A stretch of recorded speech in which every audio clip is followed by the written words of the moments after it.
பாரம்பரிய மருத்துவத்தில் சுய மருத்துவம் செய்யலாமா? எந்த ஒரு மருத்துவ முறையிலும் சுய மருத்துவம் அப்படின்னு சொல்லக்கூடிய செல்ஃப் மெடிகேஷன் அட்வைசபிள் கிடையாது. குறிப்பாக சித்தா, ஆயுர்வேதம், யுனானி போன்ற பாரம்பரிய மருத்துவத்துல ஒரே நோய்க்கு ஒரே மருந்து அப்படின்ற கான்செப்டே கிடையாது. அப்ப எப்படி மருந்துகளை முடிவு பண்ணுவாங்க அப்படின்னு சொன்னா, முதல்ல வரக்கூடிய நோயோடைய உடலுடைய தன்மையை பார்ப்பாங்க. அதாவது யுனானி மருத்துவத்துல ரத்தம், பித்தம், கபம், கருப்பு பித்தம், இந்த மாதிரி 4 வகையான உடல் வாகுள்ள மனிதர்கள் வருவாங்க. அவங்க எந்த வகையான உடல் வாகு உள்ளவங்க அப்படின்றத பார்த்துட்டு அதுக்கு தகுந்த மாதிரி தான் மருந்து முடிவு பண்ணுவாங்க. அடுத்து நோயோட தன்மை இருக்குது. உதாரணத்துக்கு 2 பேருக்கு காய்ச்சல் இருக்குது. ஒருத்தவங்களுக்கு 2 பேருக்குமே நீங்கள் சுய மருத்துவம் வீட்டில் மருந்து கொடுக்குறீங்க.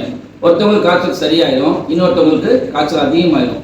ஏன்னு சொன்னால், ஒரு காய்ச்சல் கபசுரம் சொல்லக்கூடிய ஹுமாயை பல்கமியா, ஒரு காய்ச்சல் பித்தசுரம், அதாவது ஹுமாவை சப்ராவியான்னு சொல்லுவோம். அப்போ ட்ரீட்மெண்ட்டே 2 பேர்த்துக்கும் மாறுபடும். அடுத்து ஒரு மருந்துக்கு ஒரு தன்மைகள் உண்டு. மூலிகை மருந்துகளில் சில மருந்துகள் உடம்புல குளிர்ச்சியை ஏற்படுத்தும், சில மருந்து வெப்பத்தை ஏற்படுத்தும், சில மருந்து வறட்சியை ஏற்படுத்தும், சில மருந்து ஈரப்பதத்தை கொடுக்கும். அது எப்படி நீங்கள் புரிஞ்சுக்கணும்னு சொன்னால், 2 பேர் உங்ககிட்ட இருமலுக்கு வீட்டில் இருக்குன்னு வச்சுக்கோங்க. நீங்கள் 2 பேருக்குமே மருந்து கொடுப்பீங்க. ஒருத்தவங்களுக்கு இருமல் சரியாயிடும், இன்னொருத்தவங்களுக்கு இருமல் அதிகமாகிடும். ஏன்னு சொன்னால், ஒருத்தவங்களுக்கு சளி இருமல், அப்படி நீங்கள் சுக்கோ, மிளகோ, திப்பிலியோ நீங்கள் கொடுத்தீங்கன்னு சொன்னால் அது சரியாகும். அதே நேரத்தில் வறட்டு இருமலாக இருக்காங்கன்னு வச்சுக்கோங்க. அப்போ இந்த மருந்துகள்லாம் ஹாட் அண்ட் ட்ரை, சூடையும் வறட்சியும் ஏற்படுத்தக்கூடியது, இன்னும் அதிகமாகி கொடுக்கும். அப்போ நாங்கள் என்ன செய்வோம் சொன்னால், அதுக்கு தகுந்த மாதிரி சில மருந்துகள் உன்னா, பனப்ஷானா, யுனானியில் இருக்குது. இந்த மாதிரி மருந்துகள் கொடுக்கும்போது தான் அது சரியாகும். அதே போல் ஒரு நோயாளருடைய வயது ரொம்ப முக்கியம். அது குழந்தையா, அது அடல்ட் ஏஜ் இருக்காங்களா, ஓல்டு ஏஜான்னு பார்த்து அதுக்கு தகுந்த மாதிரி தான் மருந்துகளை முடிவு செய்யணும்.